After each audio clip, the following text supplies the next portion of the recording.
Hello, magandang umaga or tanghali or hapon. Depende kung kailan nyo mapanood to. O gabi, magandang gabi. Malay nyo, gabi nyo napanood to, no? So, meron tayong tatlong topic dito na pag-uusapan. Ito una, no? Ha? So, meron ditong issue na yung mga kapatid ni Carlos Yulo. Alam mo yung buhay ni Carlos Yulo?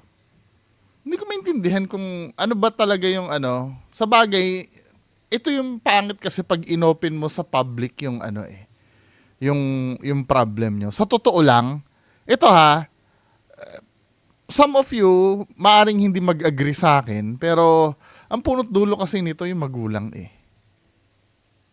Hindi sa akin lang ano. Let's say sabihin na nating bastos at walang utang na loob si Carlos Yulo. Sakyan na natin yun ano. Yung punto ng pang-aapi ay nasa magulang na, aping-api na yung magulang. Pero as nakakatanda at as ikaw yung magulang, dapat hindi mo binobroadcast yung mga ganung bagay. Sa totoo lang. Ano ba ang purpose? Bakit hindi mo ah or ano ba ang purpose mo? Bakit kailangan i-broadcast mo pa yung mga post mo na sana matalo ka or 'di ba mas pabor ka do sa kalaban ng anak mo sa competition, 'di ba? Kaya tuloy na amoy ng tao na may problem. Yung kasing problem nyo kasi ay hindi naman public matter yan eh. 'Di ba? Nakomentan ko kasi minsan kasi nga nasa publiko yung problem nila. Nilabas nila sa publiko. Kaya naging public issue.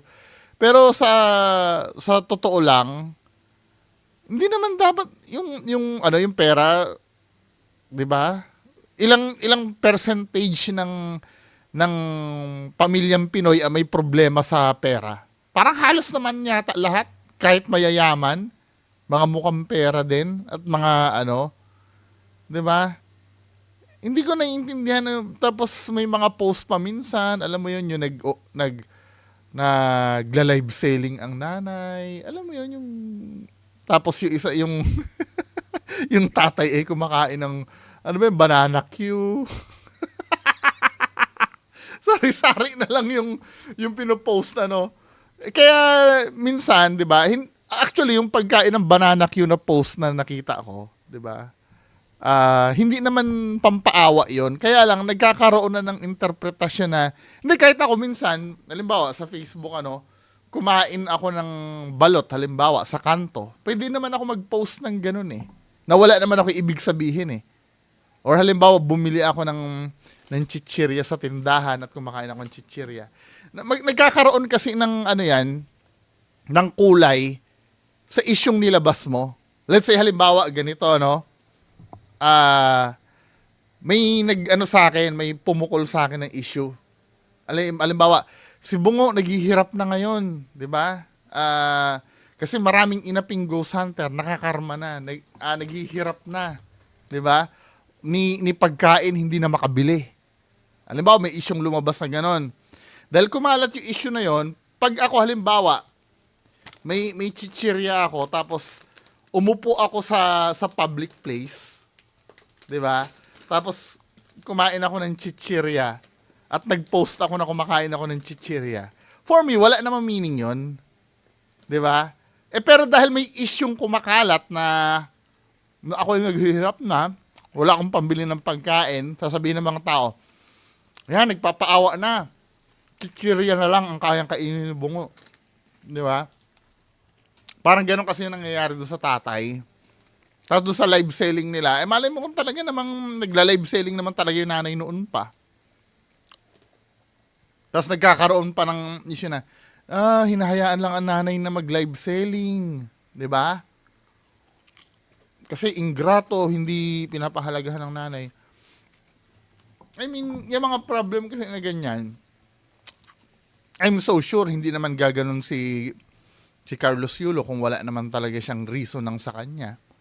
Yan ay sa kanila na yan, yung problem. Now, dahil sa may kulay ang pamilya na ito or controversial ang pamilya na to, asahan nyo na ang side effect niyan, lahat na lang ng gagawin nyo ay may kahulugan na. Tama? Kasi, may mga kumakampi kay Carlos Yulo, meron din kumakampi sa nga magulang niya. So, isa ito do sa issue. Diyos ko. Play natin to. Ano ba 'tong issue na to? Ito daw, minamak daw ng mga kapatid ni Carlos Yulo yung mga PWD. Play natin. Alisin, baka mamaya may copyright yung kanta. So, ito daw yung, ano,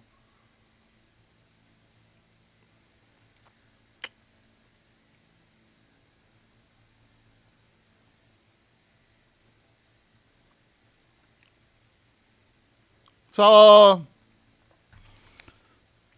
may nagsabi dito, baka makapirate kasi yung sound kasi sinailand ko eh. So, nagsabi dito, zombie dance daw yon.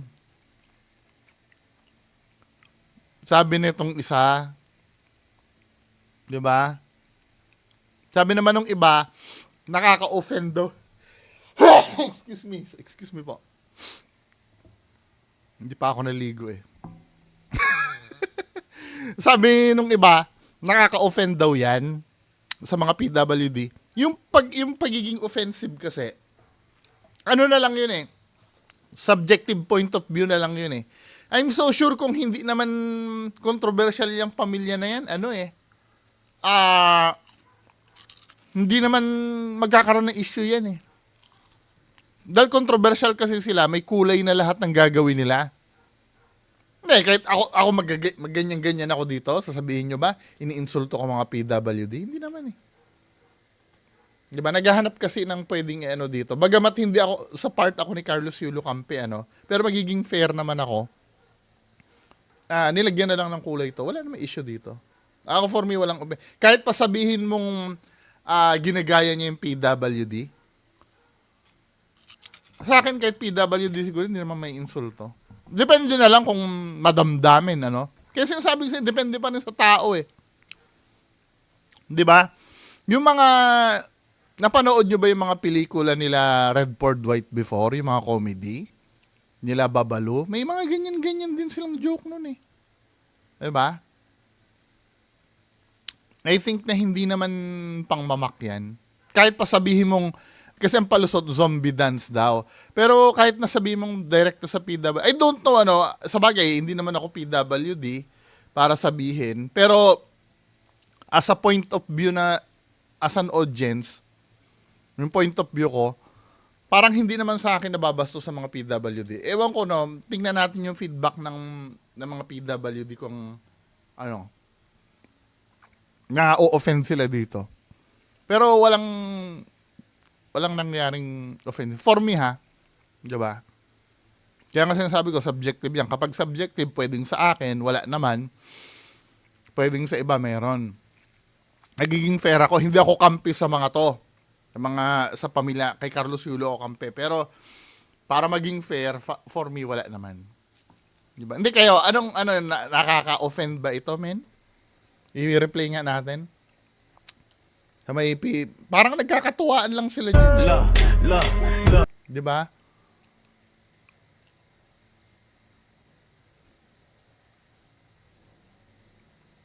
Wala naman, siguro ito? For me, wala naman. Hindi naman, nahanapan lang ng butas yan siguro. Anyway, next issue tayo, mga kababayan ko. Ito, mga empleyado dyan, mga siguro makaka-relate kayo dito sa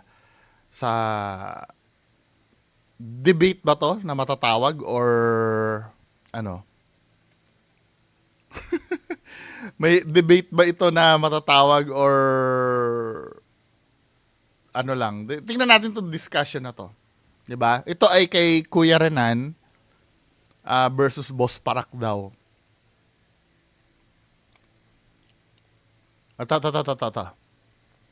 Play natin to mga men Ngayon, pag sinabing 8 ang pasok, 7:30 pa lang nandun na ako. Sinasacrifice ko na yung 30 minutes ko para dun sa trabaho. Kasi I believe na hindi pwede mawala ito kasi kailangan ko to. Kailangan ko matuto, kailangan ko pumasok para dito, para may kitain ako. At pagdating naman ng uwian, napansin ko dun sa mga katrabaho ko, wala pang 5. Nakatingin na sa oras na, uy, 7:45 na, uwian na tayo. Ako, 5 yung uwian, di ako uwi ng 5.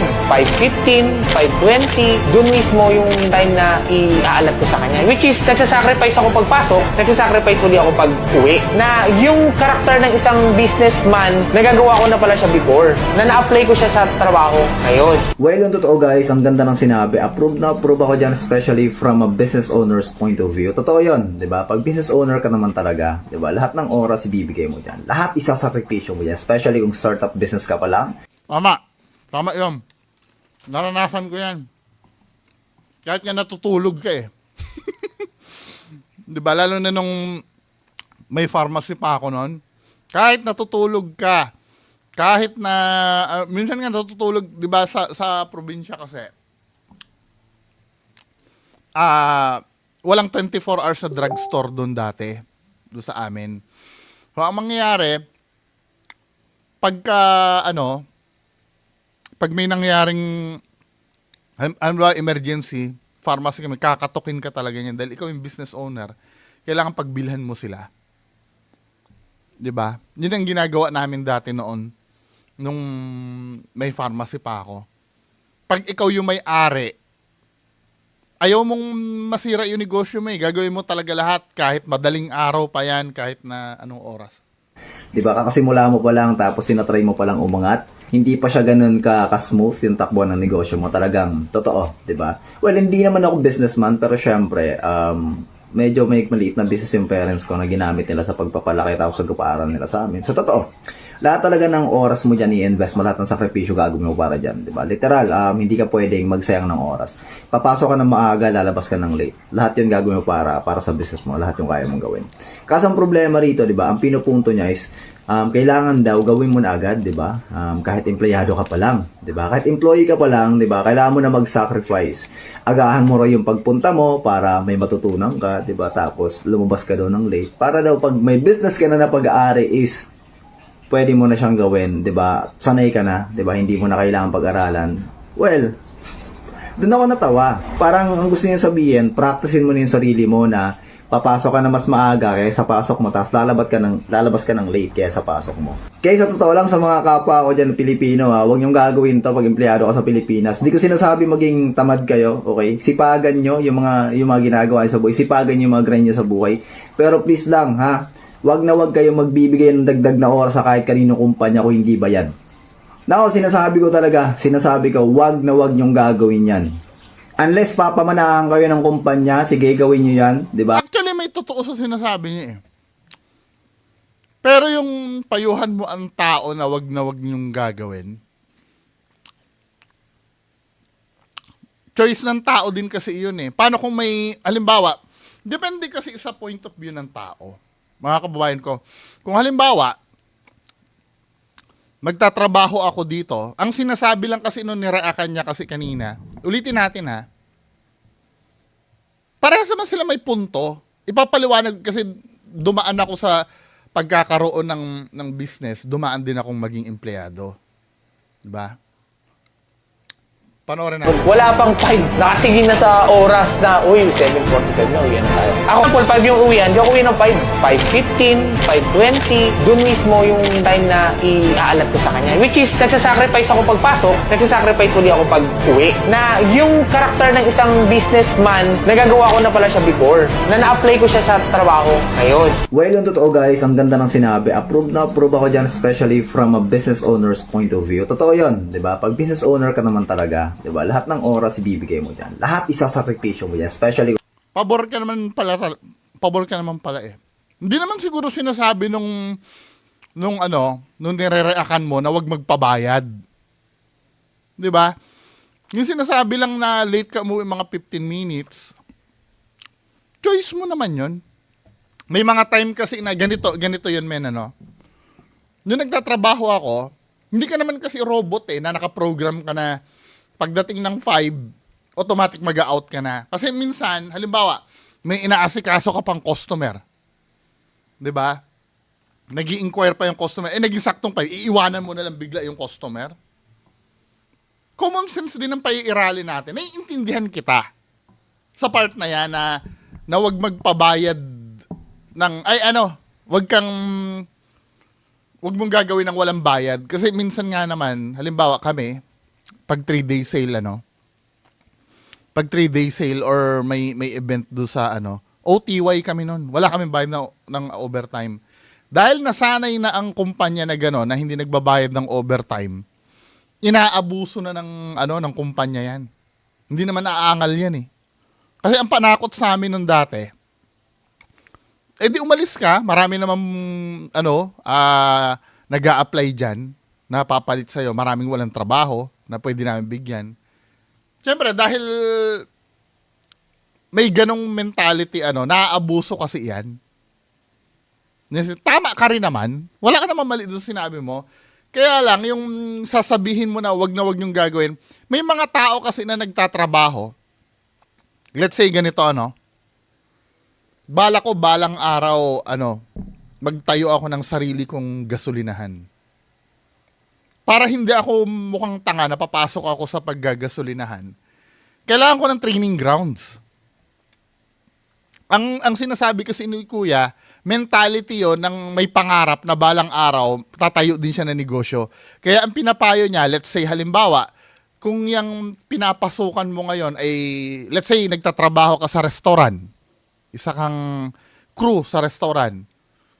Kung ikaw ay may pangarap na magkaroon ka rin ng restaurant balang araw, samantalahin mo yung pagkakataon na malaman mo lahat. I-train mo na yung sarili mo na nasanay ka ng medyo late umuwi ng trabaho. Kasi pagdating ng araw na may restaurant ka na, 24 hours ka ng nakafocus dyan. Di ba? Nung may pharmacy ako, wala akong day off nun eh. Wala akong ano talaga eh. Ang pinaka day off ko, pagpupunta ako ng Manila, bibili ako ng mga supplies, sinasabay ko na doon. Pero pag uwi na naman ng Mindoro, 24/7 na naman yun na hindi naman literal na 24/7, syempre kakain ka naman, matutulog ka ng konti. Pero anytime na tawagin ka ng negosyo mo, nandoon ka. Let's say,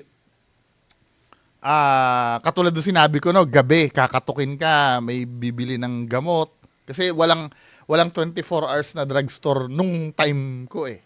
Na may pharmacy ako sa Mindoro nun eh. 'Di ba? Yun, pero itong sinasabi ni Kuya kasi, point of view naman ito ng empleyado ka lang, syempre 'di ba? Ayaw mo namang samantaling ka. Syempre, iniisip din siguro ni Kuya Renan na may pamilya naghihintay sa'yo, nabigyan mo naman ng time yung family mo. 'Di ba? Bigyan mo naman ng hindi yan puro ganyan. Pero yung sasabihin mo na wag niyong gagawin to, hindi naman siguro tama 'yun. May kanya-kanya tayong pamamaraan. Yung sinabi lang nung unang para applicable lang 'yon sa mga tao na may pangarap. Hindi ko naman sinasabi wala kang pangarap. I mean, yung may pangarap na na magkaroon ng sariling negosyo balang araw. Makakatulong din naman kasi talaga 'yun eh. Kahit ikaw din naman approve ka doon, 'di ba? Sinabi mo. Yung startup business ka pa lang, 'di ba? Kakasimula mo pa lang tapos sinatry mo pa lang umangat. Hindi pa siya ganun ka-smooth yung takbo ng negosyo mo. Talagang totoo, 'di ba? Well, hindi naman ako businessman pero syempre, medyo may maliit na business yung parents ko na ginamit nila sa pagpapalaki tapos sa pag-aaral nila sa amin. So totoo. Lahat talaga ng oras mo diyan i-invest mo, lahat ng sakripisyo gagawin mo para diyan, 'di ba? Literal, hindi ka pwedeng magsayang ng oras. Papasok ka ng maaga, lalabas ka ng late. Lahat 'yun gagawin mo para sa business mo, lahat yung kaya mong gawin. Kaso ang problema rito, 'di ba? Ang pinupunto niya is kailangan daw gawin mo na agad, 'di ba? Kahit empleyado ka pa lang, 'di ba? Kahit employee ka pa lang, 'di ba? Kailangan mo na mag-sacrifice. Agahan mo raw yung pagpunta mo. Kasi nga may pangarap ka na training grounds. Gagawin mong training grounds yung pinapasukan mo ngayon. Wala namang masama doon. Para may matutunan. Sinabi naman ni ko 15 minutes. What is 15 minutes na huli ka, 'di ba? Ang pangit din naman kasi yung tinutukoy na ito, naoobserbahan ko na to eh. Nung may mga tao din ako, nakatingin na talaga sa bandy clock. sisilip yan sa ano, kung ano na ba, out na ba. Hindi rin kasi maganda yon. Di ba? Katulad ng sinabi ko kanina, paano kung may customer ka, saktong, ano, cut na yung usapan nyo, uuwi ka na. O halimbawa, may complaint sa'yo, iiwanan mo yung nagko-complain dahil hindi mo na time. Di ba? May mga bagay kasi na ano eh. Hindi, ang unang-una, ang punto kasi dito, hindi ka robot. Di ba? Kasama din kasi yung sa binabayaran mo, yung ano mo sa trabaho mo. Kung malate ka ng 15 minutes, so what? Pero kung mga 1 oras yan, o 2 oras, syempre, need mo naman ng extra bayad nun. Di ba? Kasi aabusuhin ka naman kung alam nila na ganun ka talaga umuwi. At ano, aabusuhin ka naman nun. Naranasan ko din yan. Di ba? Yung pabida. Di ba? Pabida ito eh. Di ba? Sige nga, gamitin mo ng gamitin yan. Di ba? Naranasan ko rin yun. Pero mali naman itong sabi mong wag yung Nang ka, di ba? Tapos, lumabas ka daw ng late. Para daw, pag may business ka na na pag-aari is, pwede mo na siyang gawin, di ba? Sanay ka na, di ba? Hindi mo na kailangan pag-aralan. Well, doon ako natawa. Parang ang gusto niya sabihin, practicein mo na yung sarili mo na papasok ka na mas maaga kaysa pasok mo, tapos lalabas ka ng late kaysa pasok mo. Kaya sa totoo lang sa mga kapwa ko dyan, Pilipino, huwag niyong gagawin to pag empleyado ka sa Pilipinas. Di ko sinasabi maging tamad kayo, okay? Sipagan nyo yung mga ginagawa nyo sa buhay. Sipagan nyo yung mga grind nyo sa buhay. Pero please lang, ha? Wag na wag kayong magbibigay ng dagdag na oras sa kahit kanino kumpanya kung hindi bayad. Hindi naman pwede yun. Hindi naman perfect ano yan eh. Mali ito tong sinasabi mo, men. May mga bagay na hindi ka patapos. Let's say, cashier ka, nagbibilang ka ng pera, saktong 5, aalis ka na. Hindi mo pa nasisecure yung ano mo. Hindi nga ako naniniwala kung may trabaho ba talaga itong ano eh. Hindi nyo naiintindihan eh. Ang sinasabi lang naman ano, mga 5:15, 15 minutes, okay na yon. Iba kasi yung usapin ng OT eh.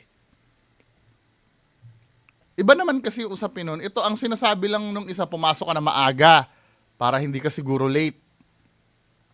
'Di ba? At depende pa rin naman sa iyo 'yon. Yun ay kung may paghahandaan kang business. 'Di ba, men? Ano, ako medyo nag-iisip na ako na may trabaho ba talaga to o wala. Parang hindi niya naiintindihan eh. Nako, sinasabi ko, wag na wag nyong gagawin yan. Unless papamanahan kayo ng kumpanya, sige, gawin nyo yan, di ba? Pasok ka ng 30 minutes bago yung pasok mo, nandun ka na, di ba, may ginagawa ka na. Tapos, pasobra ka ng 30 minutes, pakatapos mong pumasok, lahat yun hindi bayad, di ba? Kung papamanahan ka, pwede mong gawin yun. Yung 30 minutes naman na yan, hindi naman, correct me if I'm wrong, ay, alam ko sa call center yata, binabayaran yung 30 minutes, ano. Ha, mga kumpanya kasi na, ano, let's say retail, ang binabayaran lang pag 1 hour na eh. Hindi ko alam ngayon kung may computation na ngayon sa ganyan, ano. Si Kel, di ba dicer ka? Kino-compute ba kahit over ka ng 30 minutes? Alam ko pag 1 hour eh. Di ba? Or kung yung 15 minutes na yun, hindi naman kabawasan yun. 30 minutes. Pero dito sa Pilipinas, gagawin mo yun. Nako, gagatasan ka lang ng mga employer dito. Wag na tayo maglokohan. May punto pa nga sinabi na, 'di ba, para daw mas marami pang matutunan, mas marami pang mapag-aralan, 'di ba? Papasok na mas maaga. Guys, lahat ng learnings, lahat ng trainings pagdating sa trabaho, dapat pasok 'yan sa oras ng trabaho. Wala dapat special na kung ano pa. Obligasyon ng employer mo na i-training ka. No. Ang sinasabi kasi doon, yung pagiging maagap, pagiging available, time management. Lagi kang masisigurado mo ba na lagi kang sakto sa oras na papasok? 'Di ba? Mas maganda ng maaga ka. Isa sa tip 'yun eh. Para hindi ka malate. Agahan mo. Kaya 30 minutes ka. Di wag ka muna mag-in pag nandoon ka na. 'Di ba? At yung hindi mo makokontrol 'yun yung pag-late ka. Depende kasi sa industriya yan eh. Hindi mo makukomplete yun na saktong-saktong 5. masyado namang ito na dinidiscourage mo naman. 'Di ba? Masyado naman to. Siguro yung sa late na medyo palulusutin ko pa yung late ka mag-out. 'Di ba? Palulusutin ko pa yan, pero yung pagpasok ng maaga ko kontrahin mo. Hindi, siguro ang ibig niya sabihin, papasok ka ng maaga tapos magtatrabaho. Pero nasa ano pa rin yun eh. Nasa tao pa rin yun eh. Ang pinapractice lang kasi doon, hindi naman yung matututunan mo doon sa mismong trabaho. Pinapractice doon yung pagiging available mo always. Kasi pag may business ka, ganun talaga eh. Bagay, ito kasi, mentality kasi ito ng ng isang tao na tanggap niya na magiging empleyado siya habang buhay. At wala namang masama doon, tingin ko. Diba? Kaya lang, kung mataas-taas talaga ang pangarap mo, kasi may points din yun, alam mo, yung maaga kang papasok at maaga kang magtatrabaho, may point din naman yun eh. Diba? Yung magiging mabango ka sa mga superior mo, wag mo lang, may mga tamang timpla lang kasi yan. Diba? May mga time kasi na halimbawa, si Pedro, isa siyang empleyado ko. Ako ay hirap na ako dito sa selling area. 'Di ba? Hindi pa shift ni Pedro. 'Di ba? Nakikita mo yung superior mo naghihirap na sa labas.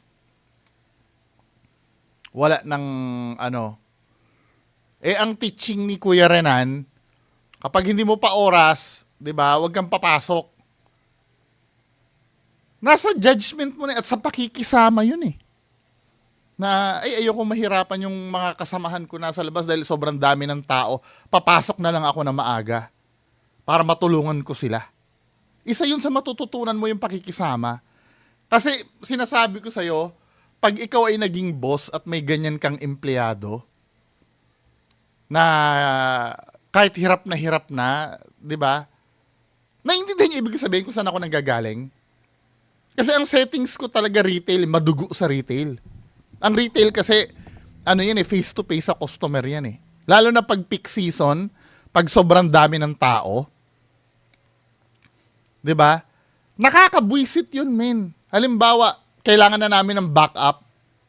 Tapos yung kasama namin, ayaw pang pumasok. Hindi ko pa oras eh. Matututunan mo rin kasi dapat doon yung pakikisama. Nahihirapan yung mga kasamahan ko doon, papasok na ako na maaga para makatulong ako sa kanila. Para pag ikaw din naman ang nangailangan, tutulungan ka rin. Hindi sa lahat ng oras kasi, sarili mo lang ang iisipin mo. Yun ang tinuturo nun. Nung maaga kang papasok, may case-to-case basis din naman. 'Di ba? Or pwede ka naman pumasok ng maaga, total, wala din naman gagawin doon kaysa maghintay ka ng saktong oras mo bago ka mag-punch in. Paano kung makalimutan mo pa? May nangyayaring ganyan. Di ba? Pumasok ako ng maaga noon, relax ako hanggang sa nakalimutan ko na mag-punch. Di ba? Total, wala din naman gagawin sa selling area. Magpa-punch na ako. Doon na ako tatambay. Masyado namang hindi, naiintindihan ko siya pero masyado naman siyang wala dapat special na kung ano pala. Obligasyon ng employer mo na i-training ka, ibigay yung lahat ng learnings na kailangan mo para sa trabaho mo.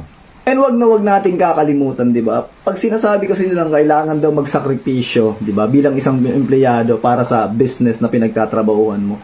Like, maiisip mo na lang hindi pa ba sapat na sakripisyo yung pagiging empleyado pa lang sa Pilipinas? Yung katotohanan ng empleyado ka sa Pilipinas, hindi pa ba yun sapat na sakripisyo? Imagine. Hindi. To tell you the truth, hindi. Kasi kung ito isa sa natutunan ko sa boss ko, kaya ka hinire kasi may utak ka. May judgment ka eh. tao ka eh. Dahil kung lahat ng sinasabi nito ni Kuya i-apply natin, ito ay gawain ng robot. 'Di ba? Na pag may pinrogram, kasi ang binabayaran daw sa atin, sabi ng superior ko noon, eh hindi naman yung kaya mong gawin sa trabaho, kung ano pa yung maiko-contribute mo. Kasi nga may utak ka. Kung halimbawa ikaw ay kung ikaw ay isang cashier, 'di ba? Nakatayo ka lang doon. Hindi, cashier lang ang trabaho ko eh. Ito, sakripisyo ko na to. 'Di ba? Ako nagka-cashier dito. At lahat ay busy. At ikaw naman ay wala pa namang umaano sa'yo. May customer na nagtanong sa'yo. Sabi niya, may stock pa po ba kayo nito? Ay, hindi, cashier lang po ako. Ang sabi ni Kuya Renan, sakripisyo na itong ginagawa ko eh. Pero ang sabi ng superior namin, dahil ikaw ay may utak, 'di ba? Kaya ka hinire dyan, kasi tao ka, may judgment ka eh. Since nakikita mong team effort tayo, nakikita mo nahihirapan na yung customer doon, hindi porkit cashier ka, dyan ka lang. Gumawa ka ng paraan. Pumunta ka sa customer service area, magpa-page ka ng available na mag-a-assist kay ma'am. Baka i-complain ka ng customer nun, men, pag ganun ka. Kaya naniniwala talaga ako, wala yatang naging trabaho to eh. Hindi naiintindihan ni Kuya Renan yung mga benefits nung Imaginin mo yung sahod mo minimum, hindi nga makakabuhay literal ng isang tao. Pero yung trabaho mo pantatlong tao, hindi pa ba yun sapat na sakripisyo? Talagang nakukulangan pa kayo, di ba? Gusto nyo pang dagdagan ng oras? Nakaw, sinasabi ko talaga, hindi, huwag kayong papayag. Huwag kayong papayag, di ba?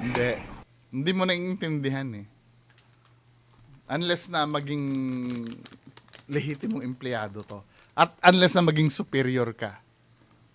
Kasi team effort yun, men eh. Di ba? Hindi naman porket janitor ka, ay pagmamap lang ang gagawin mo. Pwede ka namang pag pumasok doon, mag-greet ka ng customer eh. 'Di ba? Yun lang, simpleng ganun lang. Pag-assist sa customer na saan po dito yung yung mga binibenta nyong asukal dito? Andun po banda. Simpleng ganun lang. Sacrifice na yun eh. Yung ititigil mo yung pagmamap mo para ituro yung customer kung saan nabibili yung ganun. Yung pagiging empleyado pa lang sa Pilipinas, especially minimum wage earner ka, sapat, sobra-sobra na yun na sakripisyo para sa trabahong ginagawa mo. Yung sahod mo, pang isang tao, di nga makabuhay ng isang tao. Pero yung trabaho mo... Actually, guess naman ka. Pero hindi mo ba nare-realize na hindi mo ba nare-realize na yung sinasabi mong pagiging minimum wage earner ay marami nagpapakamatay para makakuha ng trabahong ganyan sa dami ng unemployed ngayon? Well, wala namang problem pag ganyan na mentality mo, di palitan na lang kita nung ibang tao. Di ba? Mahigpit ang competition sa trabaho ngayon. Kahit nga college graduate, papatusin niya minimum wage earner na yan eh. Maswerte ka na may minimum wage ka sa mga panahon na to. Wala kang karapatan magmalaki dito sa Pilipinas. Diba? Kung ako rin lang naman na employer, ba't pa ako mag-hire ng ganito ang pag-uutak? Ang dami diyang talaga masipag. At kasi yung pagiging bibo mo, pagiging epal mo, pwede kasing ikaunlad mo yun eh. Let's say, may pumasyal doon, makikita yung sense of ownership mo. Pag may sense of ownership ka kasi, ganito men eh. Kahit na ikaw ay janitor lamang, may nangyaring ganito ha. Security guard siya. Pag may sense of ownership ka, ayaw mo may masamang mangyayari dun sa pinagtatrabahuhan mo. Halimbawa, pumasyal doon yung may-ari, hindi mo alam na may-ari yun. Or kahit, pumasyal doon yung may-ari, alam niyo yung pagkakaroon ng sense of ownership. Yung dahil doon ka nagtatrabaho, pag-aari mo yun, aalagaan mo yun. Tama? Halimbawa, ikaw ay isang bagger.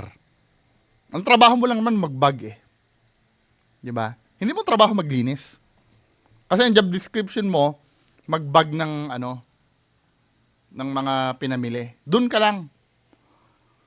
Pero syempre, pag nakikita ka na doon sa area mo, pinupunasan mo yon, di ba, winawalisan mo, kahit may janitor kayo, di ba? Iba ang puntos kasi nun sa employer eh. Di ba? May mga times pa na pwede ka pang irregular pagka ganyan eh. Let's say, uulitin ko bagger ka. May nagtanong sa'yo, or halimbawa, isa kang janitor. Babaguhin ko na lang sa isang car dealership. Isa kang janitor doon. Mahilig ka sa kotse. Pero ang trabaho mo janitor ka. Saktong may tumitingin na doon na kliyente, 'di ba? Natanong, dahil yung passion mo ba, yung dahil hindi ka dinumero kumilos, yung hindi ka di-push button, magkikik yung yung passion mo doon eh. Dahil maalam ka sa kotse, let's say, may nakita ka na, ano kaya ang difference ito? Di ba minsan may mga nagtatanong na gano'n, ano kaya ang difference ito dito sa isang model? Ano yung pagkakaiba nila? Ay dahil alam mo yon, since wala namang ahenteng umaano doon, pagkakaalam ko po dyan, sir, yan ay blah, blah, blah, blah, blah, blah, blah. Hanggang sa maklose mo yung deal, di ba? Hindi mo naman gagawin yon na parang gagawin kang alipin, gagawin mo yon out of passion mo. 'Di ba? Or halimbawa, isa kang cashier. May nabasag sa harap mo na or may kumalat doon. Hindi ka naman janitor, cashier ka. Yung pupulutin mo lang yung mga ganung bagay, malaking punto yun eh. Dahil kung ang iniisip ni kuya, yung ganyan, mentality na robot yan eh. Kung ano yung i-program sa'yo, yun na lang ang gagawin mo, hindi talaga uusad ang team mo dyan. Diba? Hindi, hopefully nagigets yung ibig ko sabihin. Mga kababayan ko. Kahit nga ako, manager na ako before, nagbabag pa rin ako pag sobrang daming tao eh. Kasi ramdam ko, kailangan ng trabaho ko 'yon. Hindi dahil babayaran ako. 'Di ba? Hindi naiintindihan ni kuya yung mga ganung bagay. Trabaho ng 3 tao. Doon pa lang, 'di ba? Doon pa lang sobra-sobra ng ginagawa mo para sa kumpanyang 'yan. Huwag na natin silang pagbigyan sa mga trip nila, Diyos ko. Tsaka kahit hindi na natin pagbigyan sa mga trip nila, gano'n naman talaga nangyayari sa Pilipinas, 'di ba? Imaginein mo 'yun, pag na-late ka ng 1 minuto, automatic may kaltas ka na sa sahod mo, may memo ka pa. Pero pag lumagpas ka ng 1 oras diyan, unless i-plot nila 'yan o kaya sinabi nilang mag-OT ka, puta na sabihin nila hindi OT 'yun.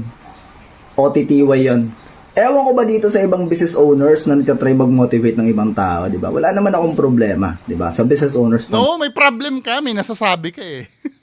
Interview, maganda yon. Maganda talaga yon.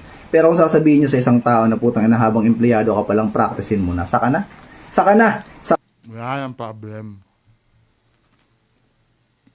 Di ba? Yan ang problem. Siguro nung estudyante pa to, ganyan din ang mentality niyan. Mag-aaral ka ba? Saka na pag may exam na. Di ba? Ito ang pinakamaling sinabi niya.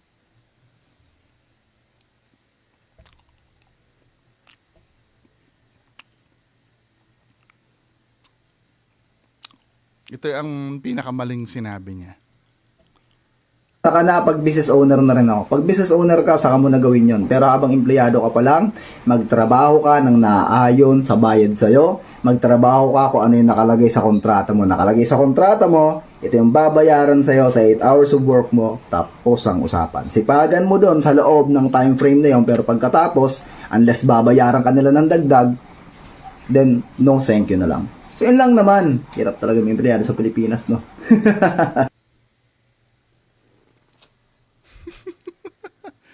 Magaling kung ano, yung sinasabi mo, applicable sa lahat yan.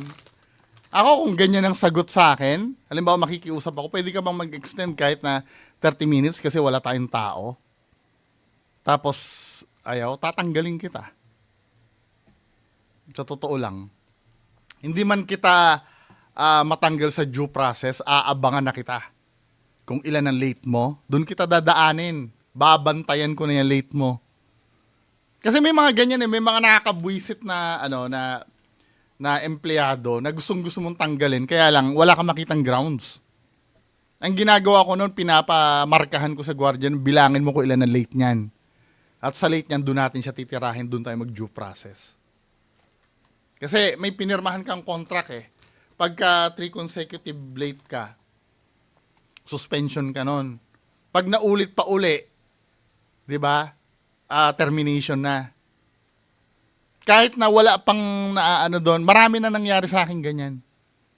Yung mga pabalang sumagot, 'di ba? Sabi ito, magkikita tayo sa finals. Renewal, pag-approve ng regularization mo, tayo pa rin na magkikitang dalawa. 'Di ba? Ito yung naiintindihan ko naman siya, don't get me wrong mga kababayan ko. Naiintindihan ko siya. May mga abusado talagang kumpanya, pero sometimes, 'di ba? Sometimes magkaroon ka naman ng parang pakialam. Kasi feeling ko walang pakialam sa trabaho pag ganyan Paano mo sisipagan? Yung sinasabi, parang contradicting men 'Di ba? Mahalin mo ang trabaho mo, sipagan mo. Tapos pagka tingnan nga natin yung comments sa kanya.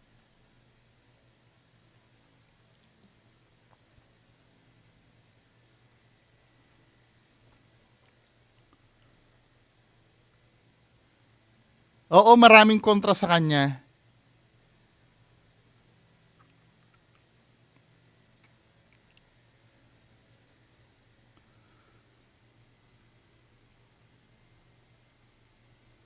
Tapos, ang masama nito kasi, influencer ka Kapag hindi ka kukontrahin, maraming may mga punto ka talagang tama, pero yan ay para sa mga abusadong, employer. Pero hindi sa lahat ng oras kailangan i-apply yan, yung ganyang mentality mo. Anyway, lipat tayo dun kay Boss Parak, no? Sana ba si Boss Parak? Gusto kong mapanood ditong kay Boss Parak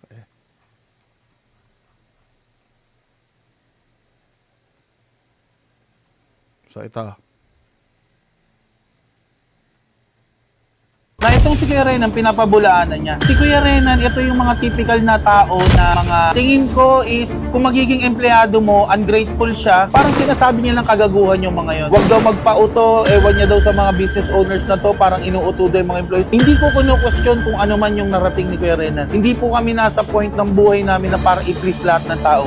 No hate, ini-spread ko. Alam mo, nagduda nga ako kung may trabaho talaga yun Kasi hindi mo ako masisisi, ganun na mentality niya Dahil sa totoo lang, yung ganun pag-uutak, walang tatanggap dun Yung ganun. Meron siguro, halimbawa, ako din naman, maloko din naman ako, sa isip ko, minumura ko din naman ang boss ko. Huwag tayo magplastikan. Minumura ko, pero yung mga ganyang mentality kasi, sa sarili mo lang yan. Di ba? Well, kalayaan niya naman ng mamahayag ng gusto niya, Pero hindi maganda magiging impression nun sa, tingnan natin ang punto ni Boss Parak.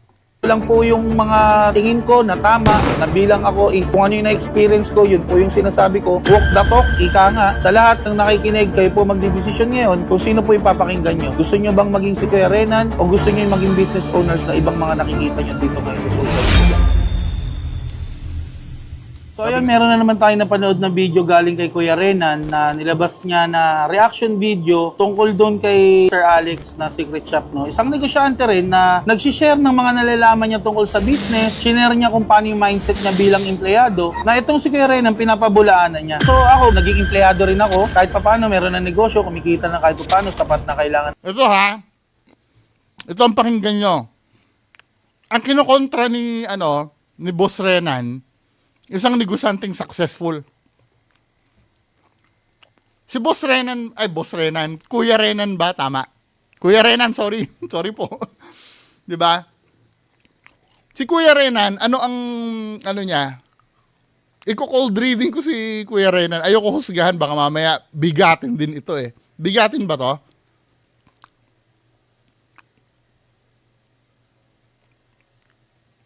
Di ba? Parang wala naman siyang influencer siya, oo, pero yung background nung niya, ano ba yung mga content nito ni Boss Renan?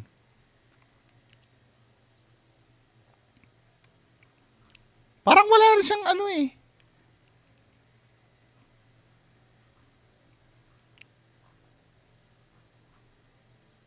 wala siyang Tapos ang kukontrahin mo yung mga businessman na nagtitip kung paano maging successful. Di ba, men? Natin para sa pamilya. Na gusto ko sabihin na si Kuya Renan, ito yung mga typical na tao na mga tingin ko is kung magiging empleyado mo, ungrateful siya sa trabaho niya, lalo pag naramdaman niya na kailangan niya mag-extend, lalo kung walang bayad. Ngayon ganito guys, alam mo, ang pagiging empleyado, ayaw mo mag-extend ng trabaho ng walang bayad, wala namang problema kasi bayad naman yan. Pero ang tanong ganito, kung hindi mo gagawin na magsakripisyo na let's say, halimbawa, katulad ko, nagsimula si Para Clothing ng maliit, dumating sa punto 1 buwan, 2 buwan, hindi namin alam pare-parehas kung sasahod ba o may babayaran ba ni Parak yung ginagawa ng mga kasama niya. Ngayon ganito, wala namang problema kung gusto mo maging, ito lang yung bayad ko, ito lang yung trabaho na gagawin ko dapat. Okay yun. Pero, ngayon si Kuya Renan, parang sinasabi niya lang kagaguhan yung mga yon. Sa akin guys, yun marami akong mga kasama yun na nakita ko na nagsakripisyo. Nakasama ko lalo. Yun ang masama yung sasabi mong kagaguhan yung mentality na gano'n. Hindi kagaguhan yun. Sa totoo lang. Ang kagaguhan, yung siguro ang iniisip niya ang iniisip niyang kagaguhan, yung sinasamantala ka na ng employer mo ay hinahayaan mo lang. 'Di ba? Yung inuutusan ka, magkaiba kasi 'yun eh. Kapag ka inutusan ka ng mag-overtime ka ngayon pero hindi kita babayaran. Magkaiba kasi 'yun doon sa gagawin mo dahil mahal mo yung trabaho mo. At may may sarili kang pagkukusa para mag-contribute sa trabaho mo para umunlad yung kumpanya nyo. Magkaiba kasi 'yon. 'Di ba? Magkaiba 'yon. Ang pinag-uusapan dito, yung let's say yung example ko nga kanina, hirap na yung mga kasamahan mo. 'Di ba? Hirap na yung mga, hindi mo ba tutulungan dahil hindi mo pa oras ng pagpasok?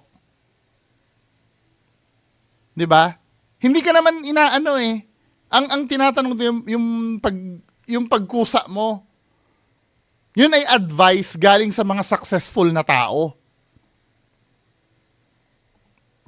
'Di ba? Pero kung sasabi mong kagaguhan yun, wala talagang mag-hire sa'yo, men. 'Di ba? Kasi ang gusto ng mga employer kasi, nandito na yung passion. Yun. Pero, ngayon si Kuya Renan, parang sinasabi niya lang kagaguhan yung mga yon. Sa akin guys, marami akong mga kasama na nakita ko na nagsakripisyo. Nakasama ko lalo nung unang-una pa lang na ngayon ay maayos na yung buhay, pumapaldo na, 6 digits na yung sahod. Na bakit nila nakuha yung kasi nakita ko bilang ako na owner na nagsasakripisyo sila. Kung kailangan nilang gawin ng walang bayad kasi naniniwala sila sa vision na pag dumating yung pagkakataon na yung company ay magbunga na, alam nila na pwede sila pumitas ng bunga na yun. Yun! Very good! 'Di ba? Yung gagawin mo ang lahat para umunlad ito dahil naniniwala ka na balang araw tayo rin lahat ay uunlad ito. Kasi ang pinag-uusapan dito yung gagawin mo bilang empleyado, hindi yung iuutos sa'yo. 'Di ba? Ako pabor ako doon sa sinabi ni Kuya Renan kung halimbawa inuutusan ka na mag-OT ka. Hoy, mag-OT ka ngayon, pero hindi kita babayaran. Hindi, ba't mo ko utusan? Di ba? Pero yung sariling pagkukusa ko na may sense of ownership ako, di ba? Ang palagay ko rin ako rin ang may-ari ng let's say ng tindahan na pinagtatrabaho. Kahit ako ba ay tindera lamang doon o tindero, di ba? Kung feeling ko ay may sense of ownership ako, kasi paano mo masasabing may sense of ownership ang isang tao?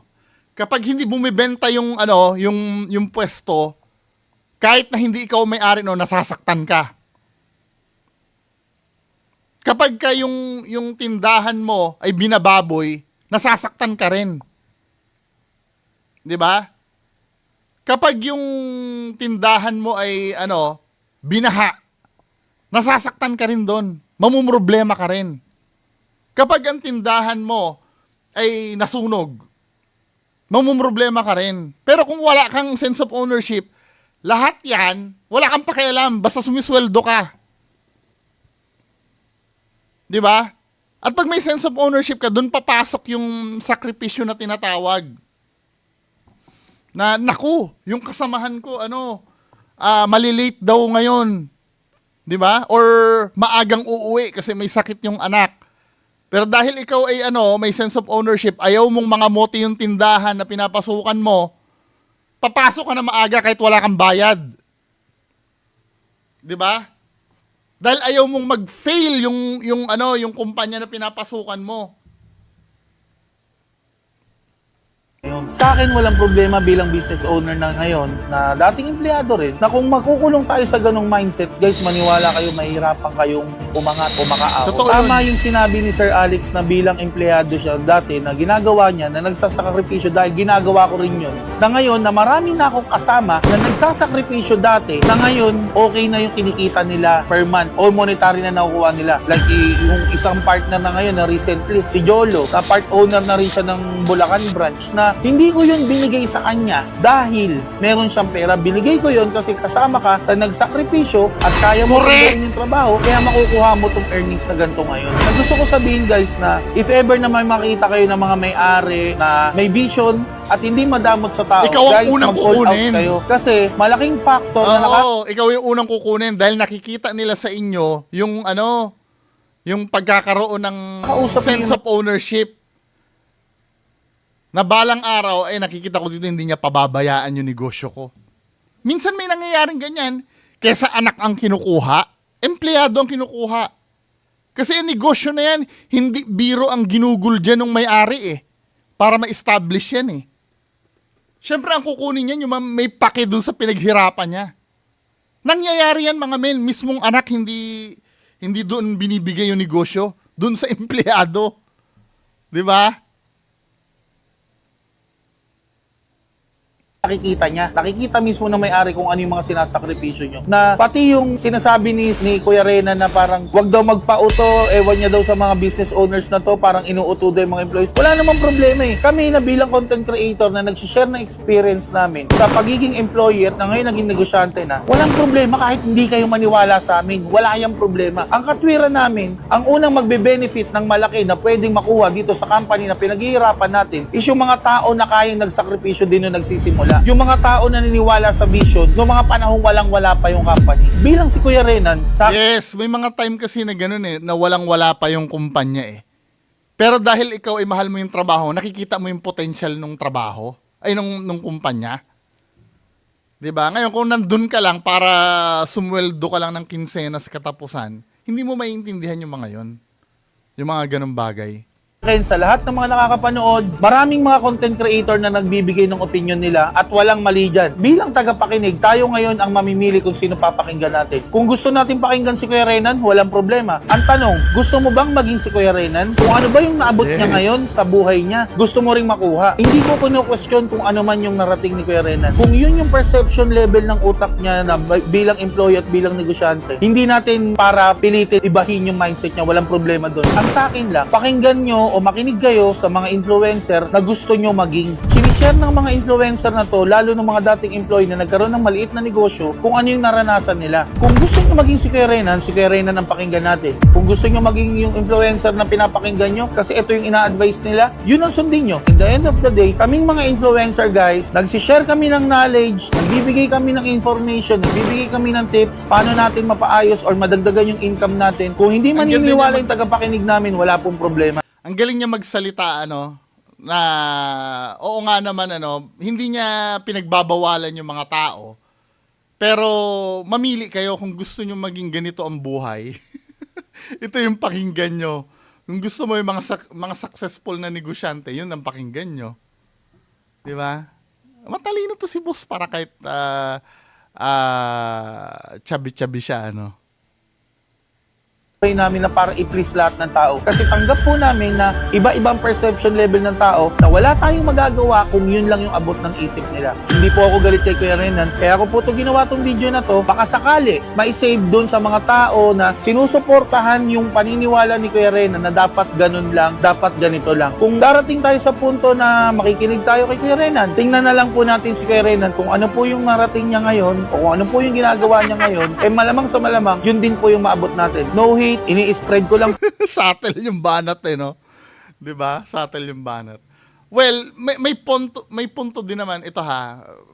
Iko-close ko na itong topic na to. Meron pa tayo isang video after nito 'Di ba? Iko-close ko na itong topic na to.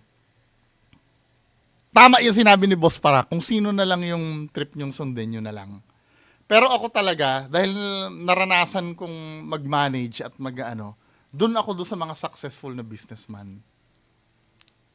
Di ba? Para sa akin, delikado yung makakarinig kay Kuya Renan. Delikado. Lalo na pag hindi naiintindihan yung sinasabi niya. Prone sa misunderstanding yung Alam ko, deep inside of Kuya Renan, may may punto naman siya. Di ba? Lalo na sa mga abusadong employer. May punto naman siya, hindi ko siya pwedeng kontrahin doon. Kaya lang, maraming Pinoy kasi ang hindi matyaga mag-isip sa sinasabi mo. Katulad ko, bibigyan ko kayo ng example. Sasabihin ng mga nagagalit sa akin, totoo ang multo bungo, ikaw ang sinungaling. 'Di ba? Ako, nakakita na ako ng multo. Saan ang kabubuhan doon? Ina-assume nila na sinasabi ko daw, hindi daw totoo ang multo. Where in reality, ang sinasabi ko hindi totoo ay yung video, hindi yung multo. Di ba?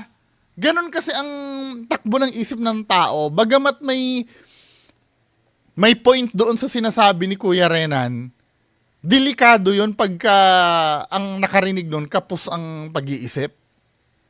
Madalas mangyari yan. Di ba?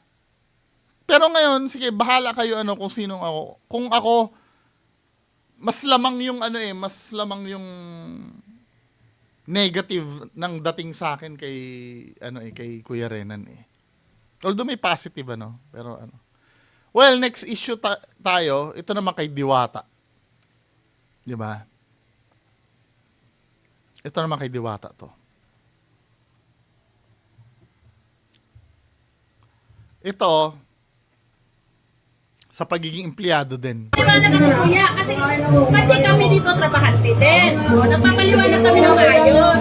Hindi ako nagpapahiya, kuya, ganito, makinig ka. Sabi ko, kuya, Nagkainita na dito. sabi ko, kuya, kalinis. Sabi ko, sir, saglit. Kasi yung saradi namin tignan ko. Pinakita ko kumakain. Hapon sa ating mga kababayan Kailan at Diwata September to, 24, 2024 ngayon at nandito tayo sa main branch Pasay at pasyalan natin yung Nakikita nyo kung kasi ganyan din ang puno nila Na-idolize nila si Diwata Kaya tuloy yung mga empleyado ganun din. Ganun din ang attitude. Kung mapapansin nyo yung mga post ni Diwata, 'di ba? May mga may mga negative comment doon. Ang banat ni Diwata. Kasi alam mo, may naglabas siya nakalimutan ko na may pinost siya Yan yata yung cheesy bangus na yan. May nag-comment doon na natikman ko yan, parang hindi naman siya masarap, tapos yung cheese, ganito pa, bla bla bla bla. Ngayon, nakita ko yung reply ni Diwata. ang mga reply ni Diwata, inggit lang yan. Wala ka lang pangbili. May negosyo ka, hindi ka ano. Hindi ka basta-basta ano lang. Hindi ka lang basta, yung hindi naman ano yun eh, hindi naman pambabash yun eh.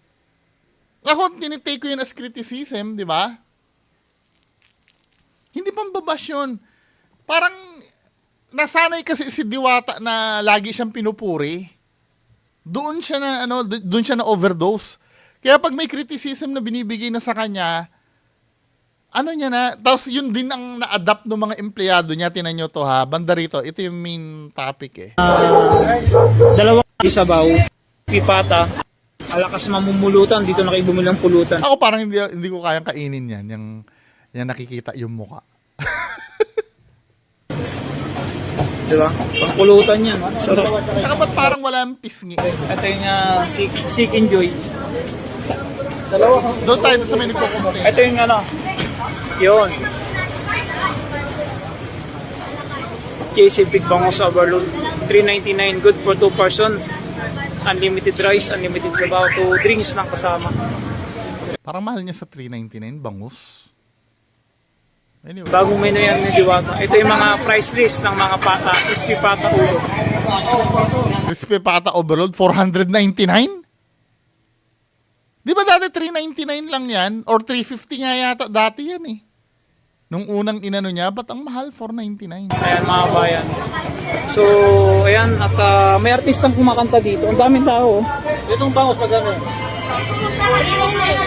Yeah, may complain. Sabi ng linis na ang dumi kasi. Kasi sinabihan ko. Eh, siyempre kasi sinabihan ko tatlong ko sa malinis magkain. Kasi madumi dito. Eh, kung ka nagreklamo na madumi. Kaya nga kuya, customer po kayo, no? Ganito kuya.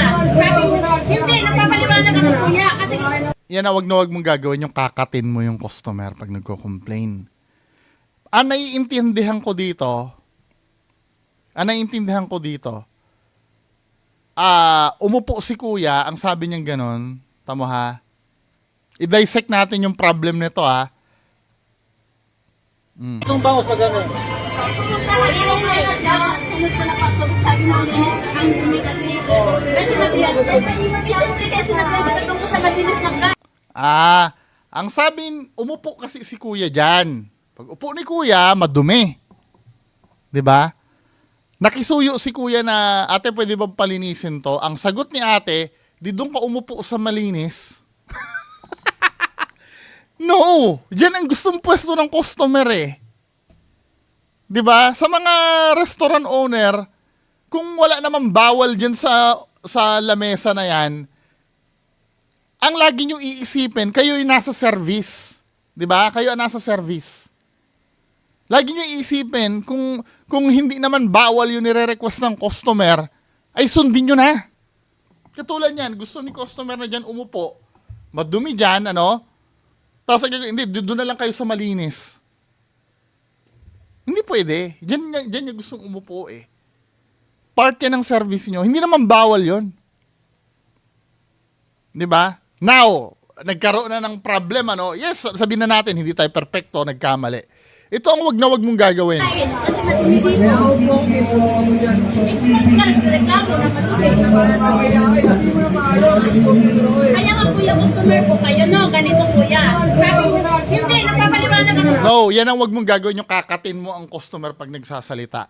Ano ang dapat gawin? Ano ang intervention pag ganyan? Pag daldal ng daldal yung customer, unang-una, wag ka na makipag-away. Wag ka na makipag-away. Pangalawa, pakinggan mo lang ng pakinggan. Ang gusto lang naman kasi ng customer, pag yan ay nagagalit, ay pakinggan mo lang yung sinasabi niya. Pag napakinggan, kahit pa sabihin nyo, mga kababayan ko, kung hindi ka naman sinuntok sa muka, kung hindi ka naman pinagmumura, actually, kahit pagmumurahin ka, kailangan kontrol eh. Pero hindi na kita makokontrol doon kung talaga nasaktan ka sa pagmumura, di ba? Hindi na kita makokontrol doon. Pero ang mga ideal gawin, kung hindi ka naman sinuntok, kung hindi ka naman sinipa o dinuraan, basta wala namang contact sa'yo at nagsasalita lang yung customer, galit na galit, tumahimik ka na lang. Pakinggan mo. Yun talagang kailangan mong gawin. Makinig ka lang. Now, pagkatapos na si customer, ang unang sasabihin mo, sorry po sir, parang i-acknowledge mo yung galit niya. Sorry po sir sa nangyari. Ngayon po, ano po ba yung gagawin? Sabi ko nga, punasan mo na. Ano ba yung dapat tanungin mo? Now, kung yung demand niya ay hindi naman kalakihan, nalilinis. Sige po, lilinisin ko na lang po, sir. 'Di ba? Ganun na lang. Ngayon kung may sama ka ng loob sa customer, doon mo dalhin yun sa likod nyo. Doon ka putang inan to, akala mo kung sino. Ganyan kami nun eh. Pero pag as long as nandiyan yung customer, at hindi naman masama yung ginawa ng customer kasi eh. Nakikita ko dito, hindi naman ginawa eh. Talagang hindi lang talaga train mag-handle itong mga to. At pag nagsasalita si customer, wag mong kakatin. Wag yun. Yung halimbawa, nagsasalita, gaganyanin mo. Ako, nagiinit ang dugo ko doon. Kahit na mismong tao ko pa yung gumawa, nagsasalita, gaganyanin niya sa mukha.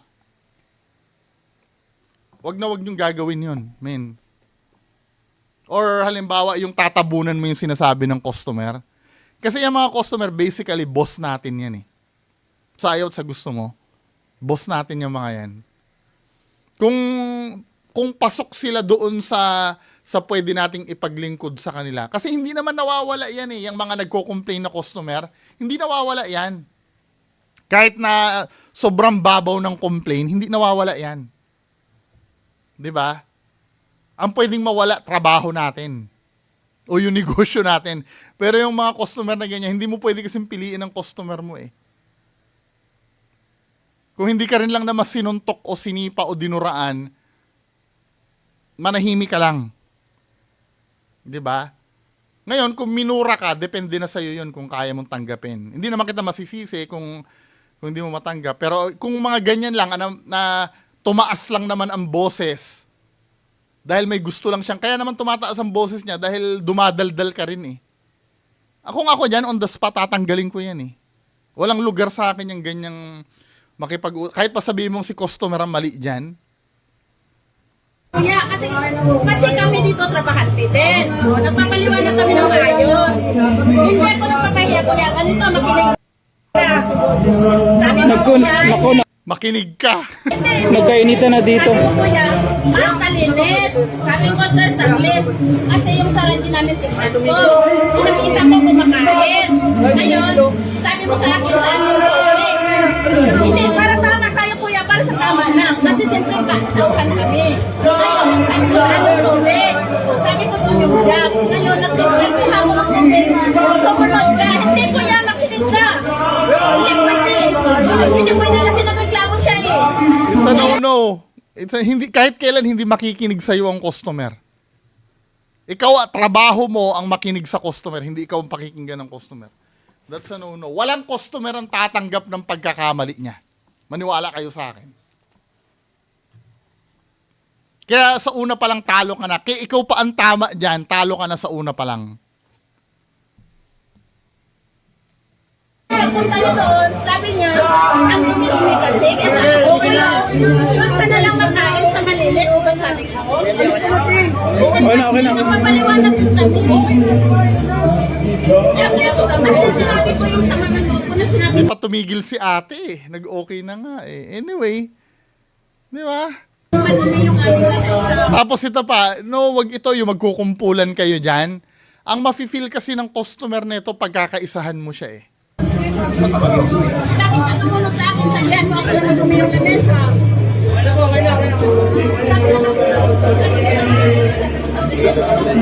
Kakainitan. Yan ang problema pag walang proper training yung tauhan mo. Pag nag-handle ng ganyan. Nakakahiya yan. Di ba? Hindi, Tapos wala na talagang kumakain.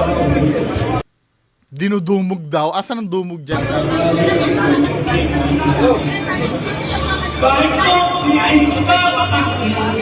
Wala, hindi tumitigil si ate.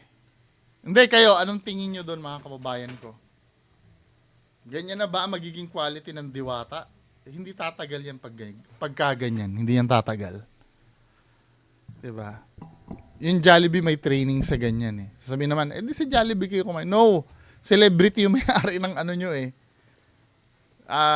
Ng kainan nyo eh. Dapat, kayo. Wala, Hindi magtatagal ang negosyo na to. Maniwala kayo sa akin. Anyway, mga kababayan ko, yan lang po muna. Maraming salamat. Bye-bye.